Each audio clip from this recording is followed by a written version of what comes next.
despejado en la ciudad de San Juan, aquí en Pocito, 13 grados centígrados, y es la hora 20:37 y tenemos un entrevistado hoy, ¿es verdad? Tenemos a un epistemólogo ebrio que estaba ebrio y pensó que era mañana. Se tomó una tenido ginebra. unos problemas de comunicación. Se tomó la ginebra, ahora dice que el censo cuando venga, ginebra, acá me agarran. Gabriel, ¿nos escuchás? ¿Aló? ¿Olis? Hola, sí. Buenas. Ahí está. Hola, Gabriel, ¿nos escuchás? Sí, te escucho. Dale, perfecto. Bueno, disculpanos. Ahí nos dice Germán que pensaste que era mañana la entrevista. Sí, pero eso ya es un problema mío de no organizarme bien mentalmente con que la semana tienen el miércoles la mitad. Cosas que le pasan a un epistemólogo ebrio, me imagino. Sí, totalmente. Sí, imagínate las veces que he tenido que tomar exámenes y me he olvidado que era el día por mi estudiante, que tiene que tener paciencia. Y bueno, son cosas que pasan, y más en el apocalipsis. Contanos, Gabriel, bueno, ¿por qué está ebrio el epistemólogo? ¿Quién es y por qué está ebrio? Es un concepto sencillo que viene con una idea de cómo yo considero que debe ser la filosofía en general y la filosofía de la ciencia en particular, que tiene que ser algo práctico y entendible para todos y que tiene que ser utilizable. Y el personaje es alguien que se va a un bar, toma de más y en ese momento, en vez de quejarse de los amores y de las amistades, de la nostalgia, o volverse fanático pesado, se pone quizás a epistemologar sobre justamente varias cosas sobre la ciencia. Esa es la idea. Un personaje que te encontrarías en el bar, pero un poco más retorcido quizás porque te habla de filosofía de la ciencia. ¿Quién te habla de filosofía de la ciencia? Un bar y bueno, un epistemólogo ebrio, la única posibilidad que se me ocurre a mí. Pero en el bar vamos todos, o sea, o hay la imagen de lo cotidiano o la imagen de algo que puede ser accesible, ¿no? Vas al fútbol, vas a tomar un café, ¿no? Esa imagen, ¿no? Entonces ahí viene la idea del epistemólogo ebrio, ¿no? Una persona que sea accesible a todos nosotros, porque si hay algo que odio es la imagen del filósofo sobre las nubes, o el fumeta, o cosas así, porque yo creo que es totalmente irreal eso, o no existen esas personas, o si esas personas existen, no están haciendo filosofía, están haciendo, qué sé yo, están posando para Instagram o algo así, entonces. Tremendo. Bueno, aprovechamos para contarle a la audiencia, quien esté escuchando, que vos, Gabriel, tenés un podcast que se llama El epistemólogo ebrio, y que, bueno, trata sobre todo esto que nos estás contando. ¿Eso se encuentra en Spotify? Sí. Sí, en Spotify, en YouTube, en Apple Podcast, en Google Podcast, en todas las plataformas. Perfecto. Sí, por suerte hoy te pones solo en una y se replican todas, no es tan difícil que se repliquen en las plataformas. Buenísimo. Bueno, contanos, Gabriel, ¿qué es y qué hace un epistemólogo? Bueno, a ver, la palabra epistemología es muy pomposa, pero lo que hace o lo que refiere es a la filosofía de la ciencia, ¿no? Es una extraña fusión entre las ciencias como la que vos quieras llamarle, ciencias naturales, ciencias sociales o hasta ciencias humanísticas, y a eso que producen estas ciencias, la filosofía viene y le hace preguntas. Entonces le pregunta a la ciencia, ¿cómo estás seguro que conoces? ¿Cuáles son las formas que utilizar los métodos? ¿Todas las personas pueden hacer ciencia? No, y así un conjunto de preguntas. En términos históricos, cuando nace la epistemología, nace como una filosofía de la ciencia de la física relativista, física cuántica, pero hoy en día se ha sumamente ampliado porque la ciencia se ha ampliado en sí misma, ya no es la idea de ciencia dura o ciencia tan enquistada con, qué sé yo, esa imagen un poco hasta misógina de el hombre blanco, heterosexual, combate al laboratorio, de mediana edad, cavilando las grandes ideas del universo. No, ahora se piensa más en la pluralidad de individuos que trabajan y en los contextos donde trabajan. No es lo mismo hacer ciencia, qué sé yo, en Colanguil, en Malimán, que hacer ciencia en New York o en Chicago o qué sé yo, en Tokio, ¿no? Las preocupaciones, las condiciones son distintas. Entonces la filosofía justamente se encarga de preguntar e indagar sobre eso. Va a ser la misma ciencia la que va a salir si yo la hago aquí en Colanguil, si la hago en Tokio, vamos a tener unos problemas, vamos a tener los mismos estándares de evaluación, ¿no? Entonces, el epistemólogo hace ese tipo de preguntas, trabaja con el científico, ¿no? Hace un trabajo cercano al científico y le pregunta, lo inquieta, es como un moscardón problematizándole lo que está haciendo. Le pide una reflexión crítica, que a veces estamos muy cansados para hacerlo. Es por eso que cuando cursás una carrera y te toca la materia de epistemología, vos decís, ¡no! No, salí corriendo, sí. Sí, totalmente. No hay manera de que convenza a nadie. Es más, entre los filósofos, los epistemólogos estamos dejados de lado, somos el último rejón del tarro. Ya la gente odia filosofía, imagínate epistemología, nadie quiere la epistemología. La única forma de pasarla es con cerveza. Por eso el epistemólogo ebrio. Claro, va por ahí. Tremendo, Gaby. Está bueno. Che, Gaby, ¿y cómo pensás que aparece la epistemología en lo cotidiano? ¿Cómo se nos presenta a nosotros? Por ejemplo, acá, 4 chicos de Posito. Mira, yo creo que más que nunca ahora la epistemología tiene un lugar y se presenta más de forma más incisiva. Quizás uno que no se dedica a estudiar no sabe que lo está haciendo, pero opera por el simple hecho de una cuestión que constituye nuestro día a día, que es que todos nosotros estamos atravesados o utilizamos o aplicamos tecnología, que es como una ciencia, es la ciencia aplicada. Entonces, todos estamos de una manera atravesados por la ciencia, por cuestiones científicas. Y todos nosotros en algún momento, no siempre, pero en algún momento, cuestionamos esa ciencia. Nos preguntamos por qué tengo que ver las publicaciones de YouTube.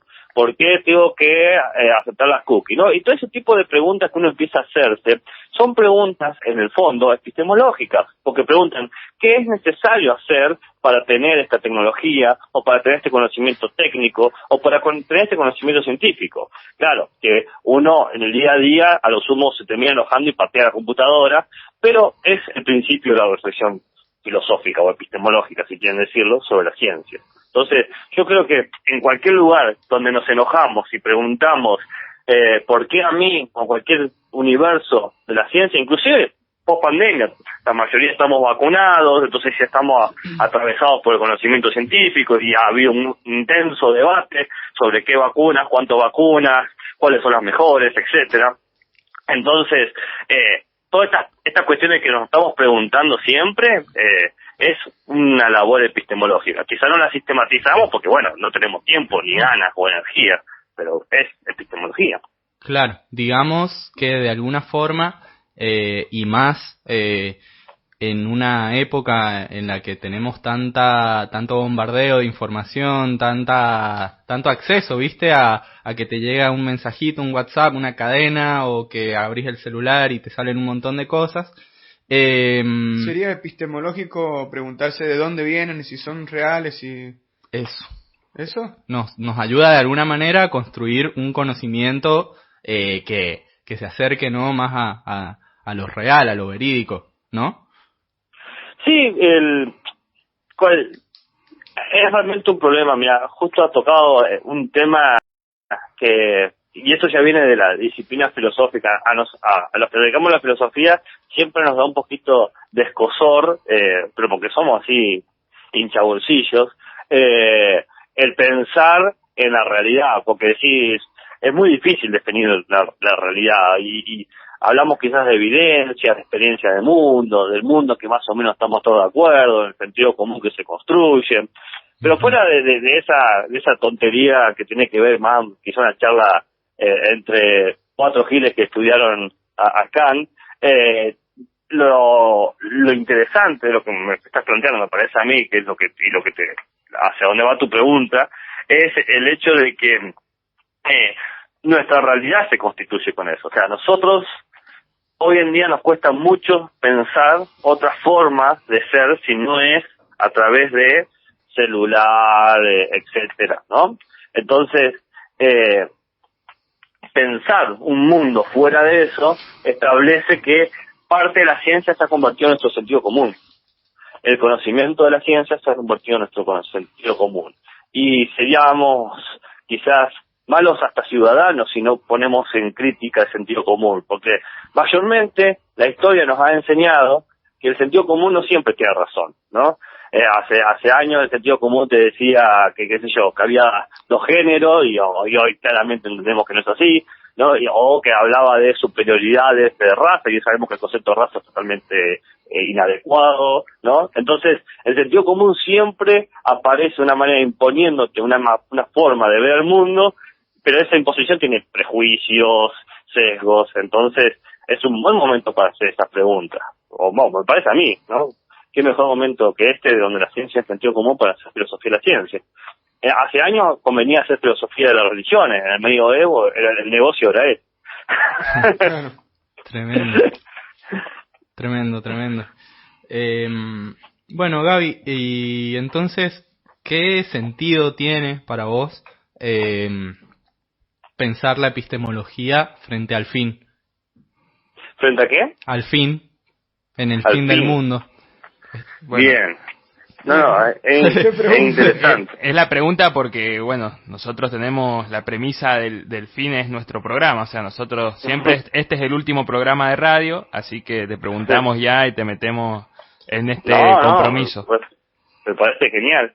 Mira, ¿puedo dar dos respuestas o tengo que dar una sola? No, da las que quieras. Estos son mis principios, pero también están estos. Claro, sí, si no les gusta tengo otro.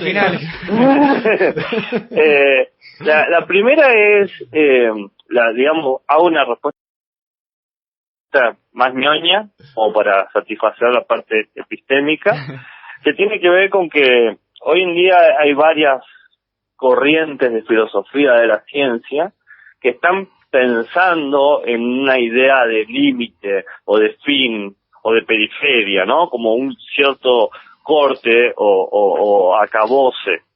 Qué sé yo, está la epistemología del sur, ¿no? Que tiene todas las corrientes de colonial, etcétera, que lo que tratan de hacer es pensar que la ciencia estuvo bien, nadie le quita su éxito, pero está generando más problemas que soluciones, entonces hay que pensar otra manera de entender el saber. Entonces hay como un fin en el proyecto de la ciencia, ¿no? Entonces, ¿qué hay que pensar? Y bueno, que hay que cambiar esto, ya no podemos seguir jugando a la ciencia, hay que jugar a otra cosa, lo que sea, ¿no? Meterle que sea la ecología, o meterle que sea la sociología, no sé cuál va a ser la respuesta, o cuál sería la respuesta, pero varias epistemologías están pensando así. La epistemología feminista dicen lo mismo, dicen ya no podemos hacer ciencia como se hacía antes, o sea, terminemos con esto porque termina generando más problemas que soluciones. Entonces esa sería una respuesta, que dice la epistemología sobre el fin, y que sí, que la ciencia ha terminado con su modelo. Chao. Muchas gracias por sus servicios, le damos el reloj de la jubilación y que sigamos con otra cosa. Después la otra cuestión está, me parece a mí, en el fin en el sentido de ¿para qué? ¿No? El sentido de ¿para qué hago esto? ¿Cuál es el fin de todo esto? ¿No? ¿Se entiende la diferencia? Uno determina la ciencia y otro dice, bueno, ¿para qué me sirve hacer filosofía de la ciencia si quizás la ciencia ya no sirve más? Y yo creo que justamente la filosofía de la ciencia es la que te va a hacer plantear otras posibilidades. Por ejemplo, ahora se habla de, qué sé yo, una filosofía que trata de pensar el conocimiento de la estética, ¿no? De lo bello, de lo feo, ¿no? O de lo extraño, de lo raro. Por ejemplo, la otra vez encontré un libro muy interesante que habla de las epistemologías transexuales, entonces en pensar desde un lugar totalmente distinto, ¿no? El para qué sería habilitar otro tipo de conocimiento.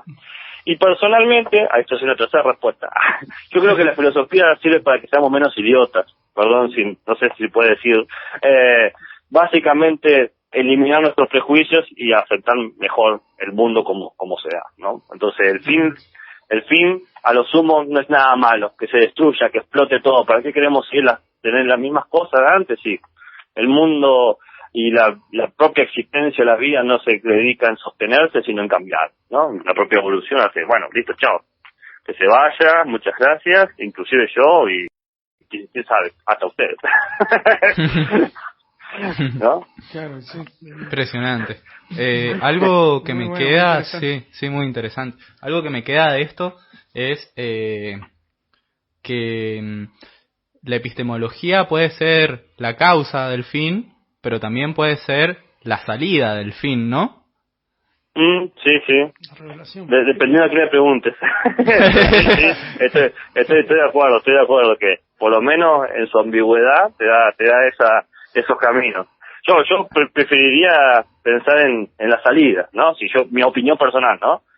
Pero varios pensadores deben decir si va a ser la causa, ¿no? Va a ser la causa del fin, claro. No va a sí, ser la sí, bomba nuclear. Va a ser la pistola humeante, ¿no? El que dispara a quemarropa detrás, ¿viste? Sí. Como los cobardes. Tremendo. Bueno, no lo jodemos más a Gaby. La verdad, fue increíble conversar con vos. Y no puedo creer que tanto conocimiento esté en una persona ebria. No, mucho. Debería cobrar por ello. Salud. Acá están mirando con un cafecito. No al coñac, sí instantáneo. Café con whisky.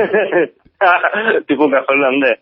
Bueno, muchas gracias que hayan considerado que lo que puedo decir es de interés, así que agradecido, y saben, cuando quieran, yo no tengo ningún problema de que me llamen o que nos contactemos y hablemos o de bueyes perdidos, o de filosofías perdidas, o de epistemologías perdidas, todo el fin. Gaby, acá Gaby, te quiero hacer una pregunta. Matías Martínez te quiere aprovechar antes de que te vayas, como cuando vas al médico y te acordás de, doctor, disculpe. Sabe que la rodilla me está... Como se dan cuenta, yo puedo hablar sin parar, Yo hablo sin parar, así que si usted no corta, yo puedo seguir, así que... Bueno, Gaby, te quería hacer preguntas justamente con respecto a tu podcast. Empecé a escuchar en estos días.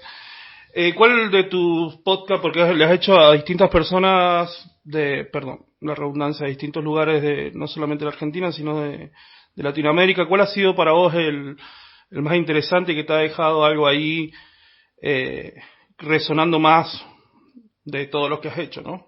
¿Se explica la pregunta? De las entrevistas que he hecho. De las entrevistas en podcast, sí. Sí, mirá, la verdad, primero, una sorpresa enorme que haya gente que se haya interesado, porque se tenía que permitir contestar preguntas que quizás a veces te ponen incómodo, ¿no? Sí. Era como un paquete de 20 preguntas, no me acuerdo cuántas, las hice todas el año pasado, ¿no?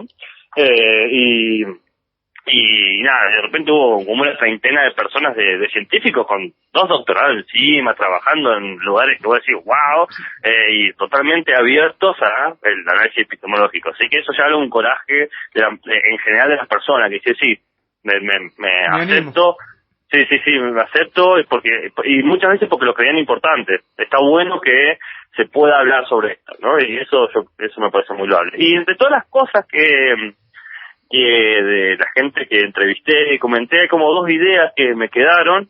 Una de una neuróloga, no me acuerdo el nombre ahora, soy muy malo para acordarme los nombres, pero está la entrevista subida, así que seguramente quien la escuche se va a dar cuenta, que habla sobre esta imagen de que muchos científicos, o científicas o cualquiera que se dedique a las ciencias, a veces comete el error de quedarse encerrado en su disciplina, ¿no? Se ocupa tanto en especializarse, no solamente es biólogo, sino que es microbiólogo, no solamente es microbiólogo, sino que es un microbiólogo especializado en un área específica. La parte de la parte de la parte. Claro, y eso genera un extenso conocimiento, pero que se salen de ahí y se vuelven totalmente inoperantes, inoperante al nivel de no poder cambiar un poquito de luz, ¿no? Y eso es un verdadero problema, porque tu conocimiento no es para que quede en un artículo o en un librito que nadie lo va a leer, sino para que se pueda extender a la sociedad o al mundo. Entonces, decía esta neuróloga que están como en una caverna encerrados, ¿no? Como que van cavando y se quedan ahí adentro en la oscuridad y bueno, vaya a saber uno qué están haciendo. Entonces esa idea, yo concuerdo mucho, conozco mucha gente que se dedica a lo que se llama ciencias duras y hasta las ciencias sociales, las ciencias conocidas a veces como blandas, malos nombres, pero bueno, es el nombre popular, que juegan a eso, ¿no? Y a mí eso no, yo coincido con su crítica, que deberían ser más abiertos en ese sentido. Por suerte hay gente que lo hace y hay que promoverlo. Y la segunda idea es una que me gustó muchísimo, de un médico dedicado al estudio del cáncer de próstata, que decía lo siguiente, que vos cuando haces un proyecto de investigación, vos cuando querés hacer ciencia, ¿no? Y tenés que o depender del financiamiento del Estado o un financiamiento privado, porque la investigación siempre supone plata, o sea, no tuya o de alguien, los laboratorios no se hacen solo de la nada, no, vos no escupís y te brota un laboratorio, hay que mucho plata. Dice, vos tenés que crear los proyectos pensándolo para recibir la máxima financiación, pero que puedan funcionar con la mínima financiación. ¿Por qué? Porque rara vez está la plata. Rara vez hay plata o la plata que necesita. Siempre hay menos, poca o casi nada. Pero a veces pasa que hay proyectos que le dan toda la plata que piden, que a veces mucha plata, y no esperaban eso y no sabían cómo manejar esa plata. Y termina siendo un proyecto totalmente inoperante, porque no estaba preparado para que llegara toda la plata. Meterle 10 millones de pesos o $1 millón, no estaban preparados. Y ese es un problema, porque vos tenés que estar preparado para que te esa inversión. Claro, entonces, esos dos niveles me parecen muy importantes. Desde que me lo comentó yo lo empecé a aplicar en mis propios proyectos. Dije, sí, claro. Yo siempre pensaba en bajos recursos, porque el proyecto siempre está poco o nada financiado, pero digo, y si después me lo financia, ¿qué hago? No, tengo que pensar en esa instancia. Quizás nunca pase, pero el día que pase, que sea una potenciación, no un obstáculo, porque quizás la plata se convierte en un obstáculo. Entonces, digo, todo esto fue para nada. Así que esas son las dos ideas que más me han quedado de toda esta entrevista, o las que más me han gustado. Y muy acorde justamente, está buena la idea que te han quedado justo de estas, como decís vos, estas mal llamadas ciencias duras, que son las que más juegan en la lógica del mercado, ¿no? En las cuales se debe estar más cuestionando esto y cómo manejar la información y cómo distribuirla, que a veces también esa información es mucho poder y a veces yo creo que la misma ciencia se encarga de ser un poco cómplices, de resguardar esas informaciones para que solamente algunos lo puedan tener. Y bueno, sí, eso seguro. Siempre hay una elite. Siempre hay una elite que sabe todo, sí. Así que bueno, muchísimas gracias. Te iba a hacer otra pregunta, pero no sé, estamos con el tiempo. Y la tiramos un poquito, empezamos un poquito tarde el programa, así que yo creo que sí. No sé si querés responder a ver qué cara parece que te iba. Dime, trato de ser después si están con poco tiempo. No hay drama, estamos tranca. La otra pregunta era, bueno, ¿qué pensás con respecto a este resurgimiento que ha habido en esta última época con las mezclas que hay entre las llamadas, digamos, conocimientos ocultistas y toda esta cuestión, como no sé si te has dado cuenta, y la ciencia, o sea, como que hay una mezcla que está pasando a través de los libros de autoayuda, los coaching, y toda esta cuestión que viste que te va llevando permanentemente ahí en un complot que no sabes si le estás rezando a un dios o estás leyendo una fórmula científica. Mirá, justamente el miércoles pasado, en una clase que estamos dando con un compañero, Pablo Atencio, en una cátedra abierta, ¿no? Lo que se escribió mucha gente sobre el giro práctico de la filosofía, una clase que me tocó a mí dar, yo hice toda una crítica sobre eso, porque yo en realidad no me siento cómodo con todo eso, con estos coaches, estos libros de autoayuda, porque siento que de alguna manera voy a ser más contundente, ¿no? De alguna manera. Lo que hacen es manipular a un conjunto de emociones que tienen las personas, muchas veces en situaciones susceptibles o en situaciones de depresión, para sacarles plata. Y eso termina generando a un punto de que mucha gente se le arruina la vida por seguir esta lógica. se rompen relaciones, se pierden bienes materiales, hay gente que se endeuda y nunca más sale, desde los pastores estrellas y los coach o qué sé yo, la venta de las palabras mágicas como el secreto, y si no también están cosas mucho más agresivas, que es cuando grupos de gente te lo imponen y te obligan a vos, por ejemplo, como las terapias de conversión, que agarran a las personas que han hecho la transición, ¿no?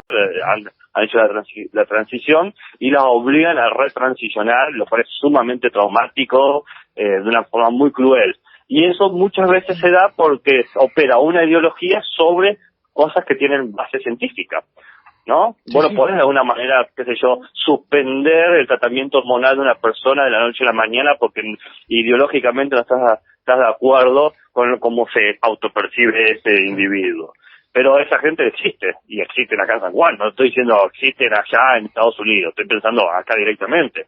Entonces, yo creo que es muy peligroso eso, y hay que tener realmente una luz amarilla prendida todo el tiempo de cuidado, porque se termina lastimando personas, gente termina vulnerando las dignidades de las personas. Entonces, ahí como que tengo una posición bastante fuerte que quizás genera hasta debate o incomodidad, pero yo creo que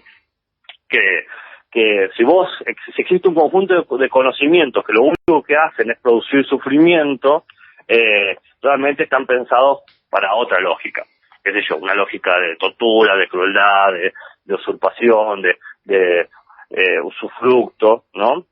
Son básicamente otra lógica de mercado, de comercio que opera. Entonces, a mí me da mucho pánico cuando escucho eso en la boca de las personas, porque siento que hay un riesgo, y no siempre de ignorancia, sino a veces simplemente por una cuestión de un plan o una decisión, de decir, bueno, el negocio está acá, el negocio está en secuestrar personas que están haciendo, qué sé yo, terapias de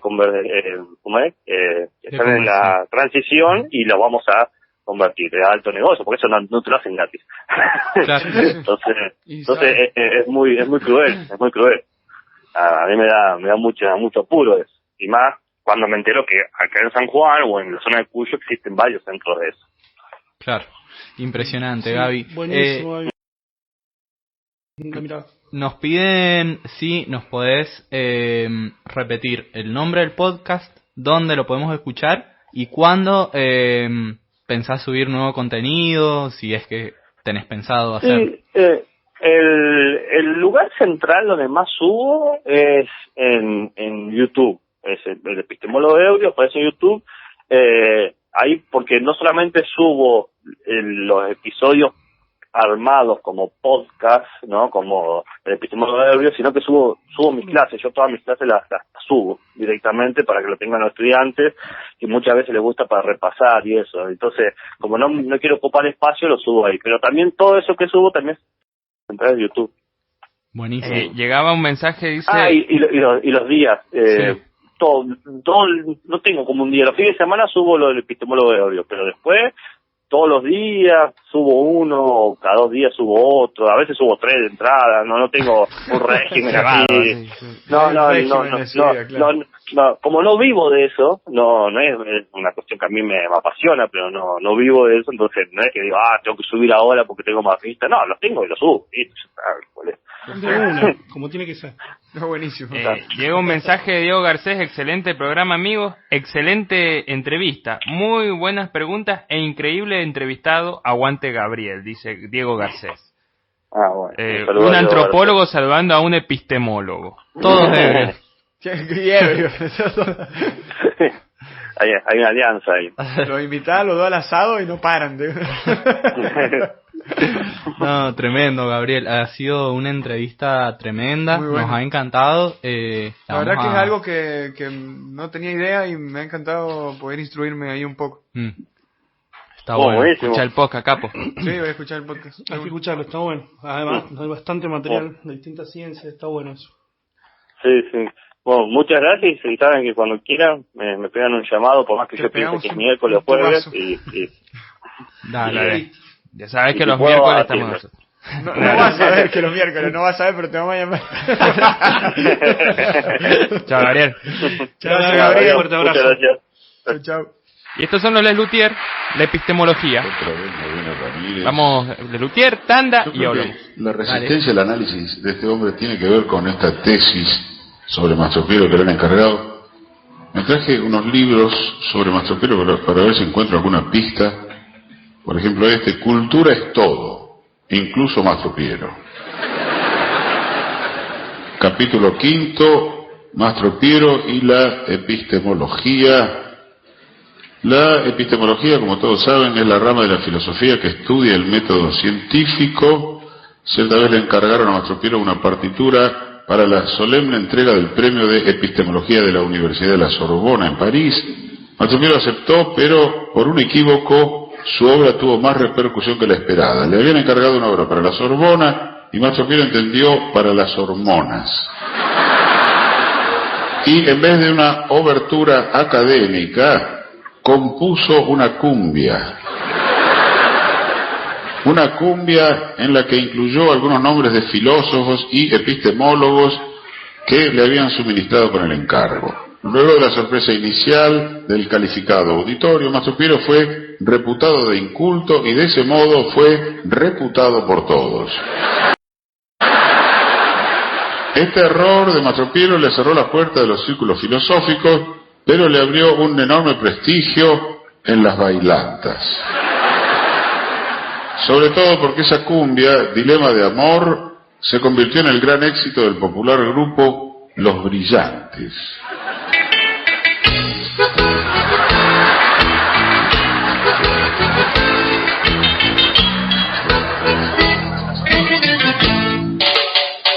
Estoy enamorado, por fin me enamoré. El sábado a la noche en el baile la encontré. Estaba vestida para enamorar, sensual y atractiva, y me miraba sin parar.